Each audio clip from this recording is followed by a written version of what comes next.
Howdy partners. Amazing how one loses track of time in the holiday season.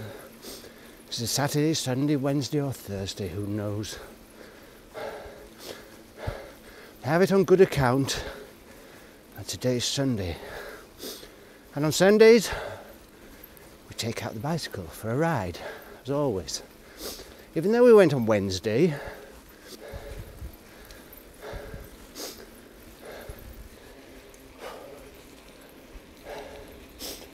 hard to believe that this was all covered in snow 3 days ago, all white, and now it's back to green, and quite a vibrant green with this bit of sunshine in there. Yep, this was all snow, and if you imagine how much energy it would take, just this stuff in front of us here, all these fields and trees and mountains, just as far as you can see, just to raise the energy, to raise the temperature enough to melt all that snow. It's amazing really if you think about it, how nature is so wanton with energy. Only because we see energy as a commodity, but for nature it's just whichever way the wind blows.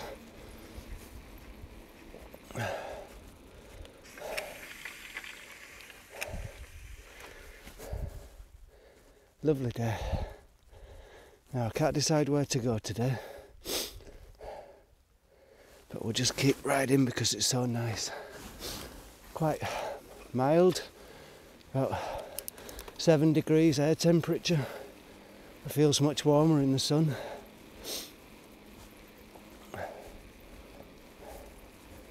Not sure whether to go up into the forest or not.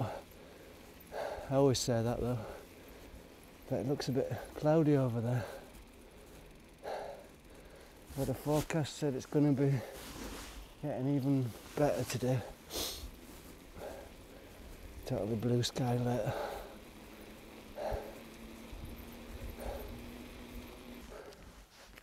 Well, it's really pleasant here in the sunshine. I'm absolutely overdressed. Sweating like a pig in a plastic mac here with my polyester recycled crap on. So let's get going. Ride into the sun.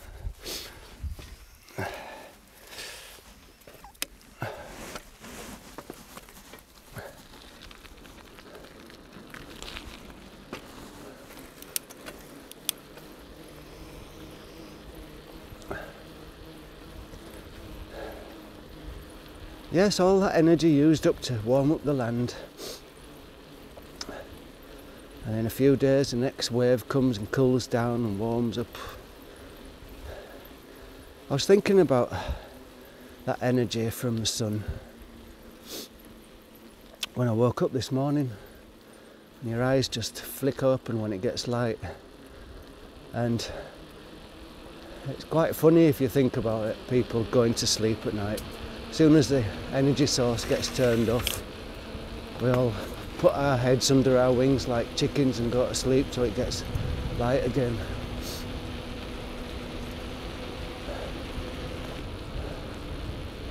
How controlled we are from outside forces, and we think we've got a will of our own.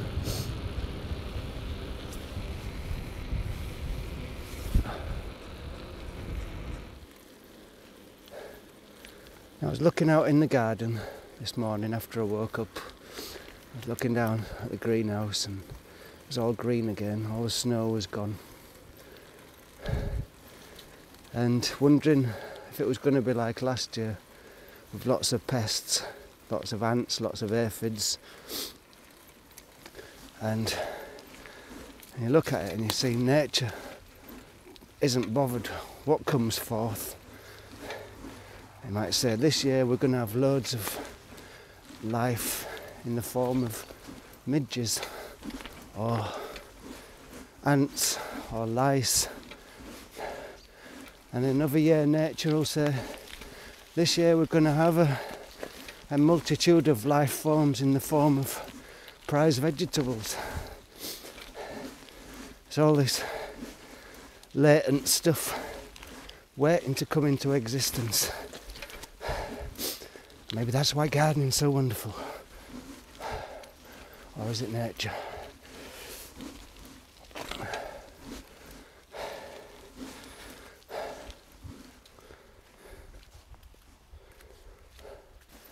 Yeah, it's a funny day with the weather because when you live in a place like this in the Rhine Valley, then it's often sunny in the valley, in the flat of the valley. But as soon as you get near the mountains, the mountains produce their own clouds. And whereas it can be lovely and sunny in the valley, it'll be all cloudy up in the mountains, just because you're near to them. So I've got to think about it today, whether to go up into the woods, because you can see up there, there's all black clouds hanging over the woods. And I'm not sure if I want to go there. I want to stay in the sunshine because we've had enough rain and stuff recently.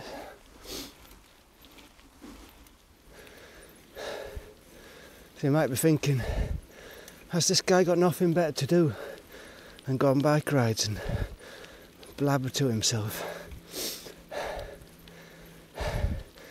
Looks like it's true. There you can see what I was talking about, the clouds hanging over the mountains there. Dark. And then towards the valley, all the sun shining. So you can see how much the mountains affect the weather as the cold air rises up the mountain. It then condenses into clouds. But nice for a couple of pictures here first, and I'm deciding what to do, whether to go up there or just go along there down Happy Valley. We'll see. No rush. Got all day. Got 2 batteries with me. That's 4 hours of video time. So I might make this into a 4-hour cycle ride and absolutely kill you with boredom. So what shall we do, my hearties? Up in the forest, down in the valley. Go back home, get back in bed.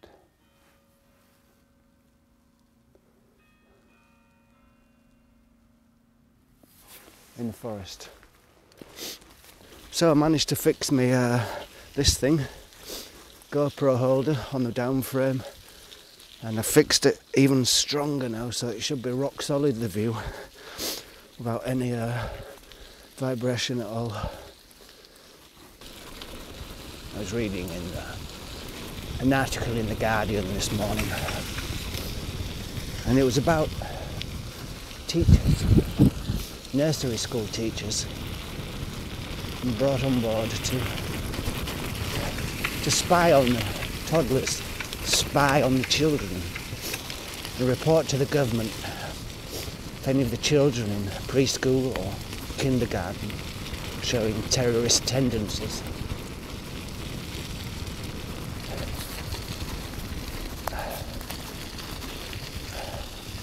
I don't know if it's a serious article, but it was in the Telegraph. And how would you decide whether a toddler is showing terrorist tendencies, signs of extremism, terrorist children, terrorist toddlers, and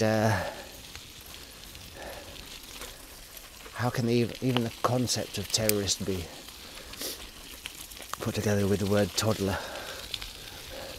Now every small boy that I know, and when I was a small boy, and my small boy, likes nothing better than running around with a piece of wood in his hand, pretending it's a gun, and shooting his friends, hiding, ambushing friends, always with the gun in his hand, the Colt 45, the Winchester.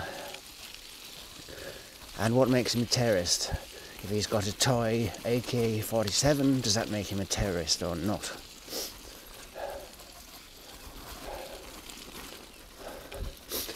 It makes me think about the enemy within. Fifth column. We're starting early already sowing the seeds of insanity in our toddlers, suspecting them. And let's change the word from terrorist to treason, suspecting our children of treason. They're not thinking correctly. They're not thinking straight. Anybody else find this deeply, deeply, deeply worrying?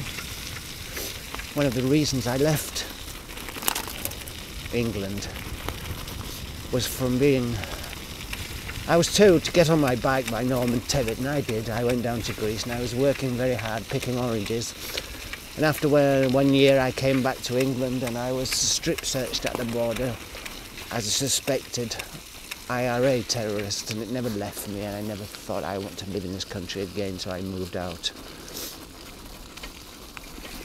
And now I see this happening with the toddlers. The toddlers are suspected. What does it all mean?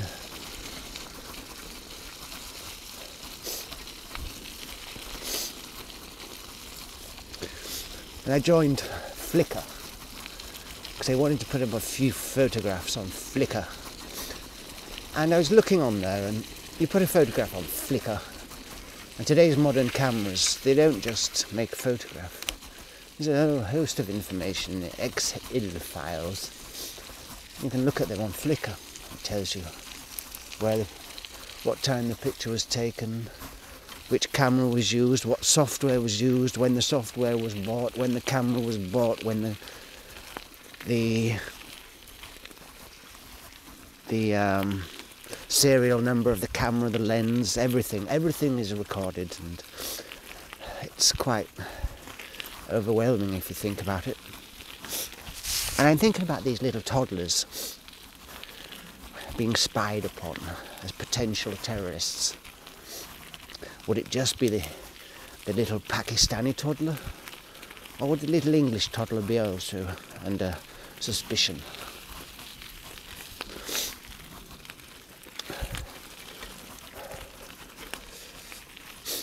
It makes me wonder, as I just said about the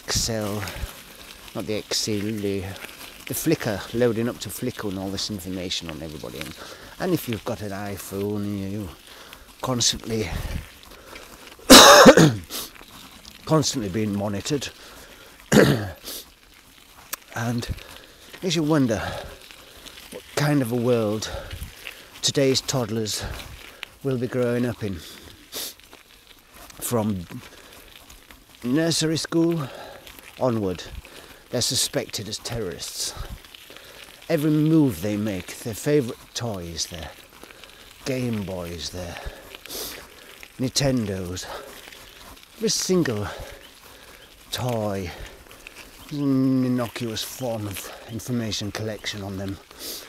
And by the time they're 20 years old, imagine the size of the file on every child. Quite worrying, really. And it really does make me think that George Orwell had a time machine tucked away somewhere in his bedsit in Paris. What a sad, sad indictment of our society, eh? Has it ever been different? Probably not. Even when the British had the empire, there was always people looking out for sedition in the ranks. The wrong word said. Not quite the chap we're looking for. He's not safe. And all these beetle-like men in their little bureaus looking at screens and catching information on people. Thought police. It's enough to make one sick. Oh, brave new world. Why do I have to be seditious? Why do I have to have wrong thoughts? Why can't I be happy like the majority of people. I kind of just accept and enjoy the entertainments that are given me. Why do I have to question? Why have I got that simple broken mind? I wonder how long it's going to be before the party starts telling us that certain books, certain programmes are not on the wish list. Not forbidden, because nothing's forbidden, but if you read those books, then prepare to be controlled as a terrorist.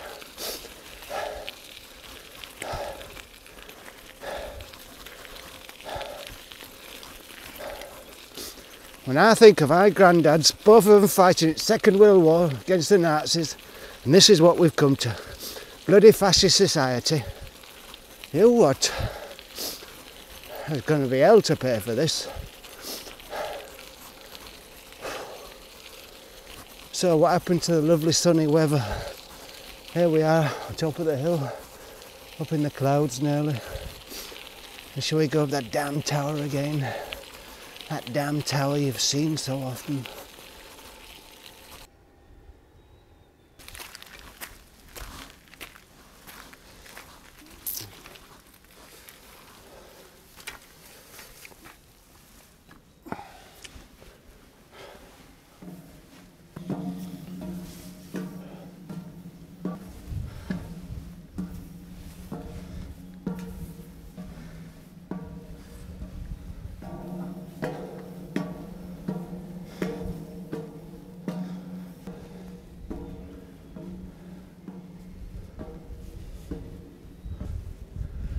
I know I should have stayed in the sun. Why did I come up here? It's cold.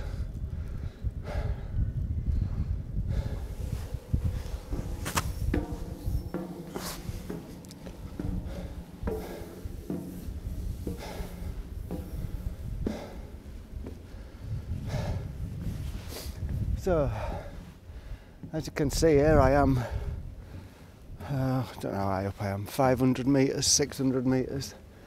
It's all grey and dark, but if you look down in the valley, sun shining gaily on the mountain tops. So I should have gone where I said before, really. Stayed in the valley. Been much nicer. Instead of being cold up here on top of the mountain. But it's a good view today though up here. And there in the distance behind the windmills there's Strasbourg.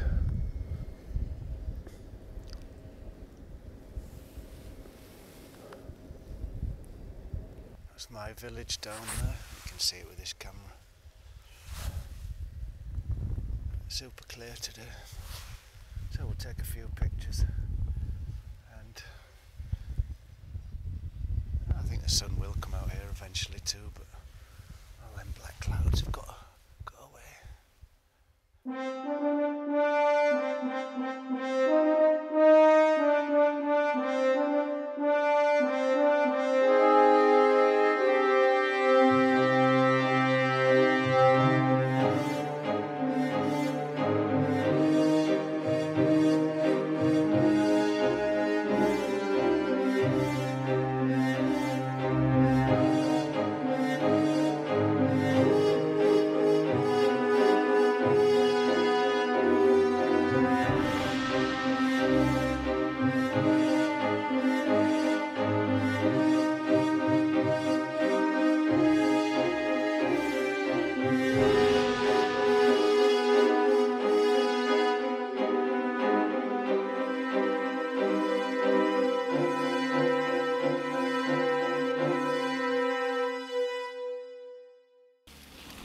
So that's just about it for today, folks. The camera's running out and the sun's come out. I've got some nice pictures, I think.